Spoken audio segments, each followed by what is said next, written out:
What are soil contamination? First, we must know what the soil is. Soil is a complex mixture of mineral, organic materials, water, and various landforms. It is a original state. So, soil was a contaminated substance covering the air. But humans have intentionally and accidentally poured harmful products into some areas. The waste that can hurt the soil and possibly humans, plants, and animal health. This section covers the most common soil contaminants. By definition, any substance in the soil that sets natural coating, levels, and poses human health risks is a soil contaminant. As a quick example, arsenic natural occurs in some soils. But if a person sprays certain pesticides on the yard that could cause soil contamination, that is also very dangerous, but occur natural in some soils. The biggest risks for soil contamination are in urban areas and for industrial sites. If you are unsure about the condition of the soil near your home or property, it's best to have a soil test done to be sure about that it's safe. Of course, most soil is perfectly safe for play, gardening, and recreation, but it's best to be safe. Common contaminants in urban soils include pesticides, petroleum products, radon, asbestos, and leads. In urban areas, soil contaminants is largely caused by human activities. Heavy car and truck traffic can contaminate soil. And have you ever noticed a shiny puddle under your car in driveway? That is all a petroleum product. And when it's raining, that is all ended up in the soil. When soil is contaminated with this substance, it can hurt the native environment.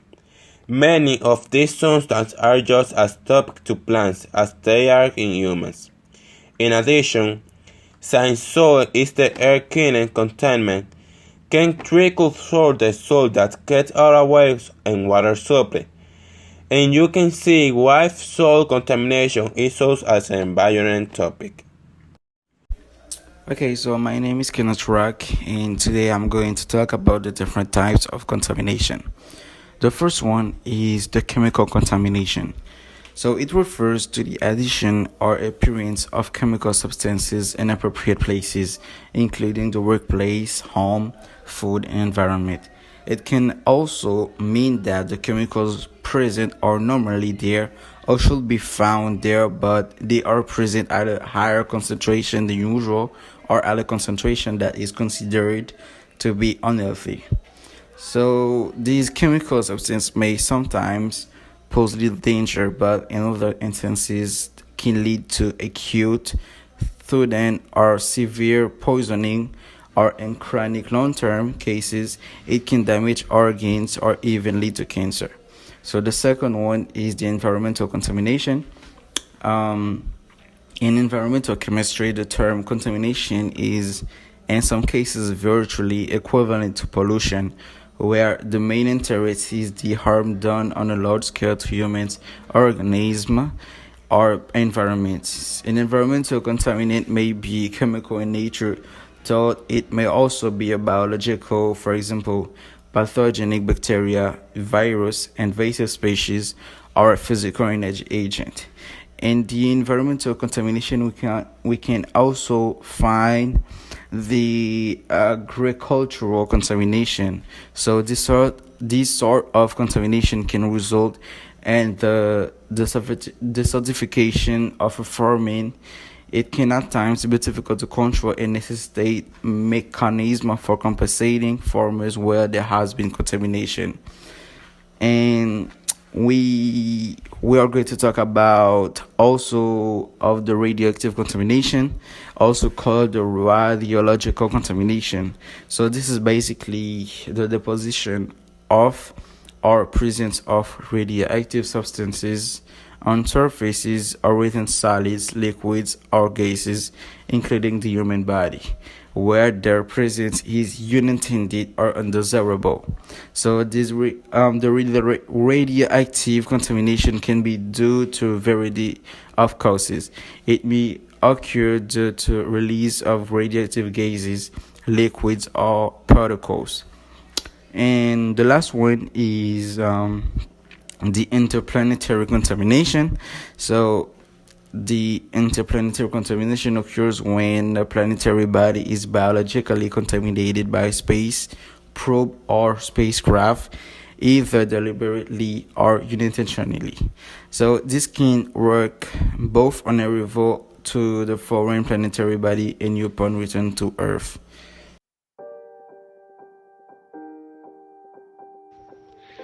Soil pollution. It is produced by the incorporation into the soils of garbage, toxic waste, chemical products, and industrial waste. Soil pollution cause a physical, chemical, and biological imbalance that negatively affect plants, animals, and humans. The cause of soil pollution are related to the increase of chemical compounds that come from the activity of men and that cause harmful change in the soil. Cause of the soil pollution.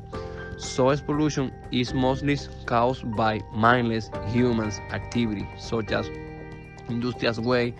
Industrials albeit for the worst polish of the soils with all the chemicals they release into the environment, be it in liquid or solid form. Deforestation.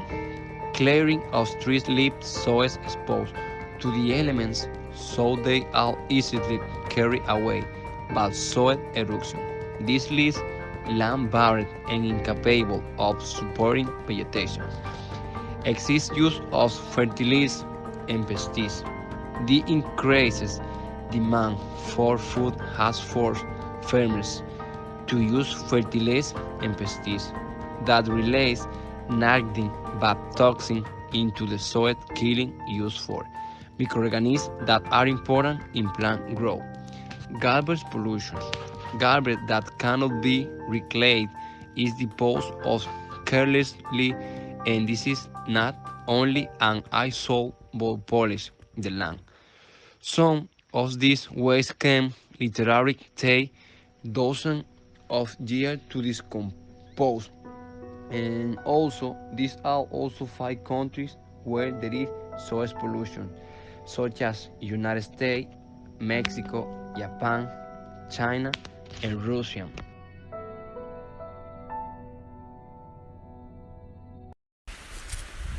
How to end soil pollution. It helps prevent deforestation. To avoid soil contamination, deforestation measures must be carried out at a rapid pace. Plant trees. Soil erosion is caused when there are no trees to prevent the topsoil from being transported by different agents of nature, such as water and air. Promotes the use of biopesticides and fungicides. These products have a little more time to react, but they have no adverse effect on the soil. Recycle waste. Despite the large amount of program that has been carried out on waste recycling, not many measures have been taken on it. If each family is responsible for recycling the waste, soil pollution caused by landfills will be greatly reduced. Teach the youngest to contribute from throwing garbage in place to participating in cleaning campaigns in the community. Avoid using harmful chemicals if they are not of extreme importance or they leave is toxic waste. It's better to use manure both as fertilizer as well as pesticides, since it has much less side effects compared to its chemical counterpart. The existence of landfill throughout the planet pose a series of problems that affect the residents that live around them, dramatically reducing their quality of life, but also damage the surrounding environment, flora and fauna, wildlife.